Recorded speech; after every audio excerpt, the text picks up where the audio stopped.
Manipuri filmsi India ki security forces na yam kupna senadan laibani makogi priority di kano se akogi mitai gi odegi khongjai gi asi marakta laiba asi makoi priority di Manipurda naharon gi militant organization na India dagi tongan tarage na makoina especially Maitai ki organization sing na haibe se masi moi priority ni India ki India government ki namo top priority se Manipur da moina tawi khan ba se Manipur da laiba lalobi irang lusin da sineba khongjai ga Maitai khanna chaina ba sigi irang lusin ba si moi priority na te aduga Maitai gi naharun gi irang gi lotion gi haragadi masigi khwaidagi effective oiba pambai di khongjai se sizinaraga Indian Army gi mating panghalaga makoina luching mang thalaga lamitu michu makoina khangbanina Indian Army na matung ilalaga haibadi Indian Army sigi kogi mamang da thanaba chungoi do Indian Army chungoi na khongjai sing season ke na season bane makoina hek hobudi makoina 2000 kano 45 we go in the same morning the tawri si adune Assam Rifle haibdi Indian Army gi kanoni komi lan mini Manipur gi naharun thengnana bahona bada koina kuki singsi semgalaga tam sangna sahi taraga bari mangasi koina training bidna koina kujuklai bidna makoigi yamna loyal badugumba mercenary makhal amani khongjai singse ado aidi masi kari haisige khongjai ji makogi survival ni khongjai na in return pamesti India government da aikogi tongan ba kanoma PBU koina hek haiba goi tawjage Maitai gi lalo sing lotion jage kaidu joge aduga tawdabu aikogi tongan ba geographical area ma Manipur da gi khaidoga aikogi tongan ba area ma moina kukilen haibra chaleng haibra ma semjage haina matugi wafam duda kuina laba kano oibni aduni gasi ngarang tagi nate adu makoina plan tawji khongjai sing na plan to yam kuira bani ngasi ngarang da nate moina tawri sahi 2015 da more da Maitai miyam gi yum da laiba property mayam la man sang no puthoga more gi so mai da pairaga mai tharini pakro yamro crore singi ado 2015 da ni matam durdi Maitai si retaliate tawgide matam da Maitai si retaliate tawdi maram ji factor khara laye number 1 factor di matam da nasigi social media si fajana mapung phana leitaba aduna maram oyaga Maitai da smai tawre da pawandi targa mami ne u phangdaba adugumba kaya ma odagi mori isda hoi moina yum mai makti thaba nate yum da leiba mal changna puthoga mai thaba ni adi Maitai ji otpane matam da ko smai tawdna makoina tor khuji kuira bani akogi mogi KNO gi chairman PS Hokipna iba magi jaleng mahabra kano idna dum thamabani makogi kano je political mogi eastern mogi espevena pamjaba moi goldo madu phangna bona bada ton moi method yamna systematic oiba akogi steps lawraga lakpane khongjai singna ado koi Maitai gi hojik sini udabani koi Maitai ni ursi ai imangda naton sumangda akogi mai he sura kanda ne koi kitang mit mai pam dong tori se aduna ta koi suroi hojik mak suni akogi hojik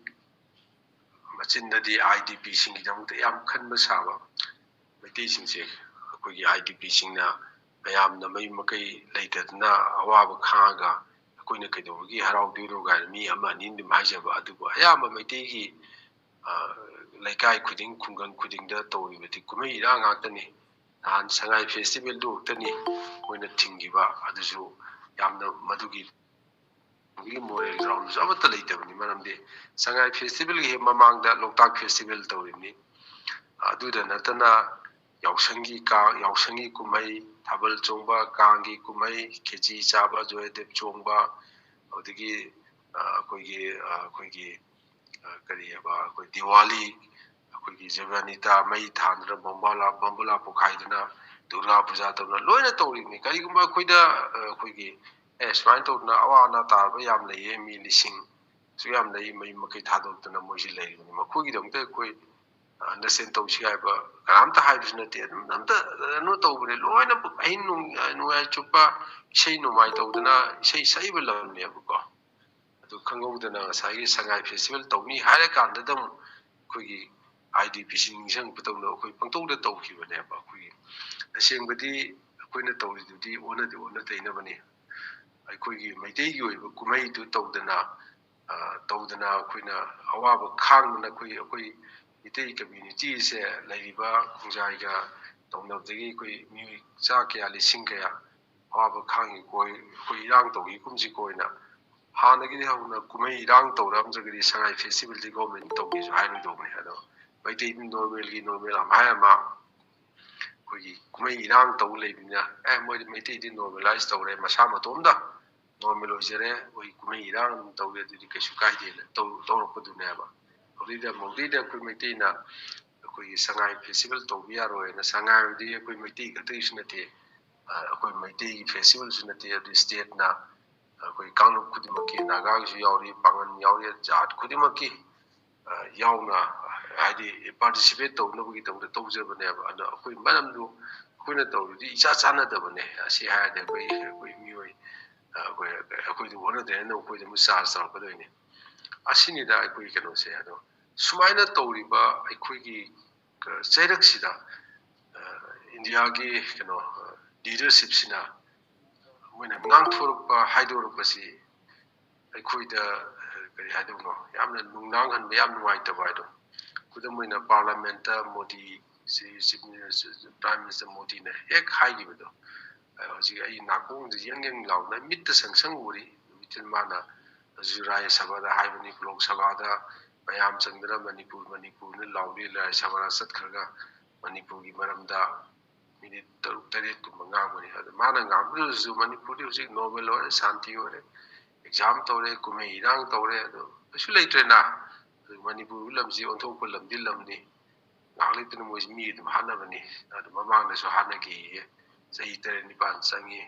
ꯐꯔꯛꯄꯗ ꯐꯅꯕ ꯍꯣꯠꯅꯕꯗ ꯀꯥꯏꯅ ꯅꯥꯒꯥꯒ ꯀꯨꯀꯤꯒ ꯍꯥꯠꯅꯕꯗꯅꯤ prime minister ꯑꯩꯈꯣꯏ ꯃꯥꯅ ꯃꯤꯟ ꯇꯧꯔꯦ ꯁꯨꯃꯥꯏꯅ ꯇꯧꯗꯅ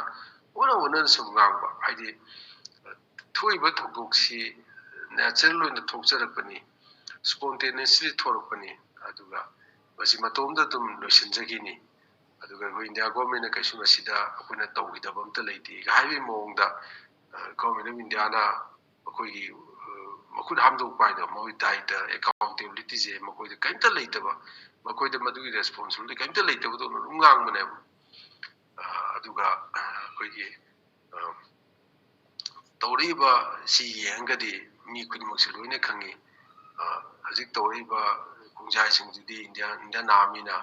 ꯃꯈꯣꯏꯗ ꯅꯥꯀꯣꯏꯅ ꯁꯧꯒꯠꯂꯒ ꯍꯥꯏꯗꯤ ꯃꯈꯣꯏꯗ ꯌꯥꯝ ꯂꯣꯌꯦꯜ ꯂꯩꯕ ꯀꯥꯡꯕꯨꯅꯤꯗꯣ ꯈꯣꯡꯖꯥꯏ ꯅꯣꯡꯃꯩ ꯄꯥꯏꯕꯁꯤꯡꯁꯤꯗꯤ ꯃꯣꯏꯗꯤ ꯂꯥꯜꯍꯧꯕ ꯅꯠꯇꯦ ꯀꯩꯝꯇ ꯇꯧꯕ ꯅꯠꯇꯦ ꯃꯣꯏꯗꯤ ꯁꯨꯃꯒꯤ ꯅꯣꯡꯃꯩ ꯄꯥꯏꯔꯒ ꯍꯥꯟꯅꯗꯤ ꯍꯥꯏꯋꯦ ꯂꯨꯠ ꯇꯧꯗꯅ ꯍꯥꯏꯋꯦꯗ ꯂꯨꯠ ꯇꯧꯗꯅ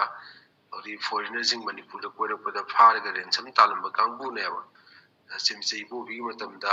ꯋꯥꯈꯜ ꯊꯦꯟꯕ ꯆꯤꯞ ꯃꯤꯅꯤꯁꯇꯔ ꯑꯩꯈꯣꯏꯒꯤ ꯃꯅꯤꯄꯨꯔꯒꯤ ꯂꯤꯗꯔꯁꯤꯞꯁꯤꯡꯁꯤꯅ ꯇꯧꯔꯛꯏꯁꯤ ꯀꯔꯤꯅꯣ ꯍꯥꯏꯕ ꯁꯨꯡꯈꯟ ꯈꯟꯗꯅ ꯍꯦꯛꯇ CRPꯅ ꯁꯝ ꯔꯥꯏꯐꯜ ꯍꯥꯏꯕꯗꯨ ꯄꯪꯌꯥꯗ ꯌꯥꯊꯣꯛꯑꯒ ꯍꯧꯖꯤꯛꯇ ꯇ꯭ꯔꯥꯏꯄꯔꯇꯥꯏꯠ ꯑꯩꯈꯣꯏꯒꯤ ꯑꯦꯒ꯭ꯔꯤꯃꯦꯟ ꯀꯥꯏꯅ ꯊꯣꯛꯍꯦꯛꯇ ꯑꯗꯨ ꯁꯨ ꯍꯥꯏꯗꯣ ꯑꯗꯨꯒ ꯊꯣꯛꯍꯦꯛ ꯇꯧꯁꯤꯜꯂꯝꯕ ꯍꯧꯖꯤꯛ ꯃꯗꯨꯒꯤꯗꯨ ꯃꯈꯥ ꯆꯠꯊꯔꯛꯄ ꯑꯗꯒꯤ ꯑꯃꯨꯛ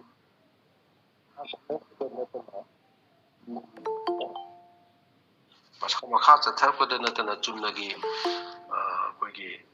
ꯃꯣꯏ ꯃꯁꯤꯡ ꯉꯥꯡꯅꯕꯗ ꯑꯁꯤꯗꯤ ꯀꯪꯒ꯭ꯔꯦꯁꯅ ꯇꯧꯔꯝꯕꯅꯤꯅꯦ ꯀꯥꯏꯅ ꯀꯪꯒ꯭ꯔꯦꯁꯅ ꯇꯧꯔꯝꯕꯗꯨ ꯐꯔꯦ ꯂꯥꯜꯂꯦ ꯈꯪꯉꯒꯗꯤ BJPꯅ ꯂꯧꯊꯣꯛꯎꯅ ꯃꯗꯨ ꯑꯦꯕ꯭ꯔꯣꯒꯦꯠ ꯇꯧꯅ ꯍꯥꯏꯁꯨ ꯇꯧꯗꯕ ꯁꯨꯃꯥꯏꯅ ꯇꯧꯅ ꯃꯔꯥꯟ ꯊꯪꯖꯟꯅꯔꯒ ꯄꯪꯂꯩꯗ ꯂꯩꯕ ꯄꯪꯇꯧꯗ ꯇꯧꯕ ꯑꯩꯈꯣꯏꯒꯤ ꯄꯪꯍꯥꯏꯗ ꯍꯥꯏꯔꯁꯨ ꯌꯥꯅꯤ ꯑꯩꯈꯣꯏ ꯃꯩꯇꯩꯁꯤꯗꯤ ꯈꯪꯗꯕꯅꯤ ꯍꯥꯏꯗꯅ ꯑꯗꯣꯝꯗ ꯂꯩꯕꯁꯦ ꯃꯁꯤꯅꯤ ꯑꯩꯈꯣꯏꯒꯤ ꯈ꯭ꯋꯥꯏ ꯂꯥꯏꯕꯛ ꯊꯤꯕꯗꯤ madu karidagi noida aikoigi leadership se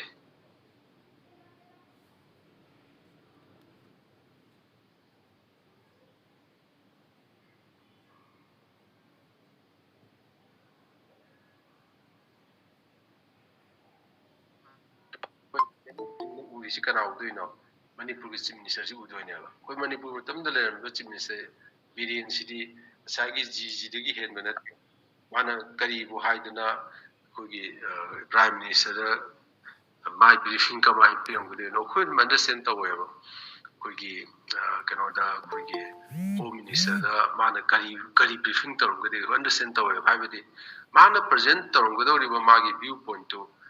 koi da yamna kari haisige yamna koi ne expect to watani haidi Manipur da leba si picture si mai cham na madia drug thabagi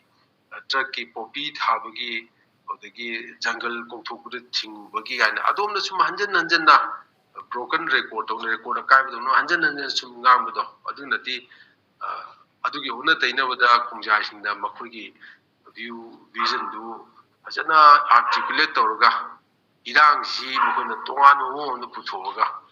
maitei sidi majority ni majority ki tireni ni tori se aduna ko minority ko kham ngamroi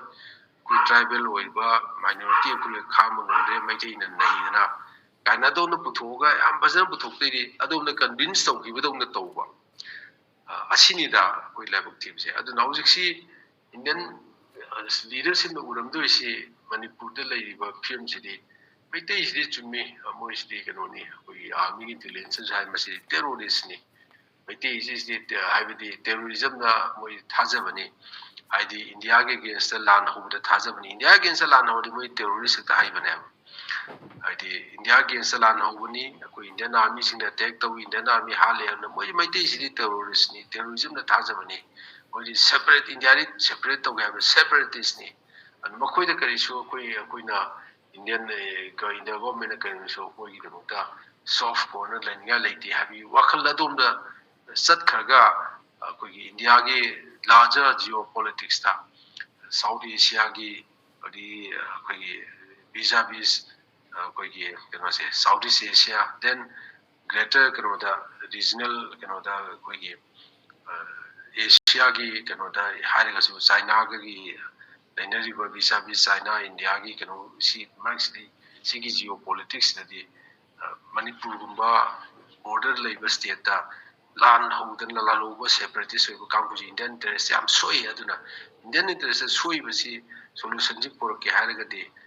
koi Manipur da hoi mirang si loisin batai aduna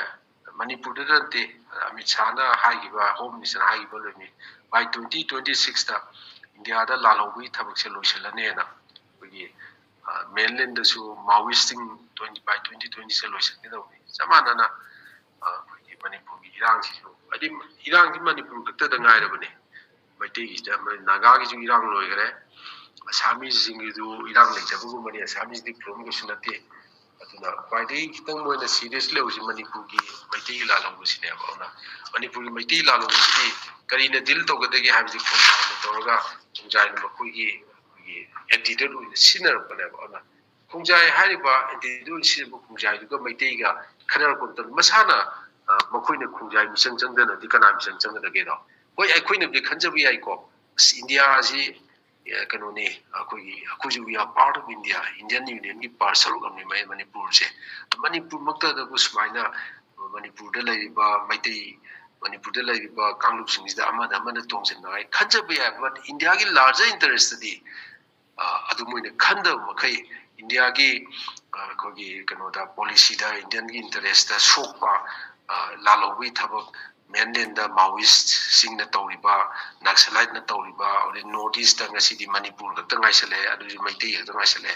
masi by 2026 akoi loisalaga India ji akan mapa kan ba akoi South Asia da China ga panaba ngamba dugba kano mo oina bana sengolak pane ba adu sengolak pe kano sine ba juncture ne bo jiksi aduna mon bhagavad na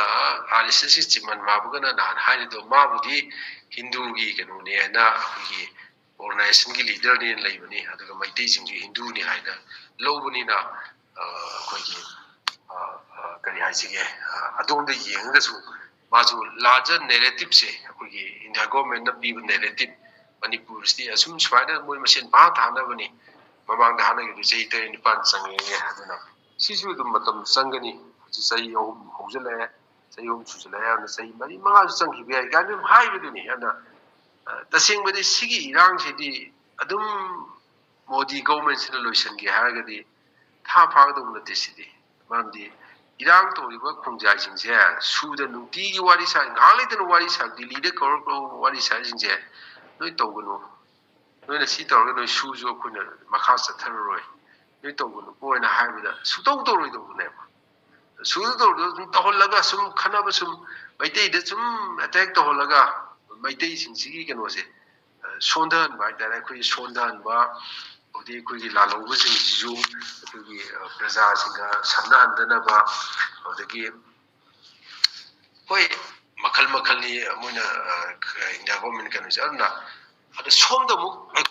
khoi gi ba homework ta kali mu to ya project se yembi ko ai phana haiba sabani manipur si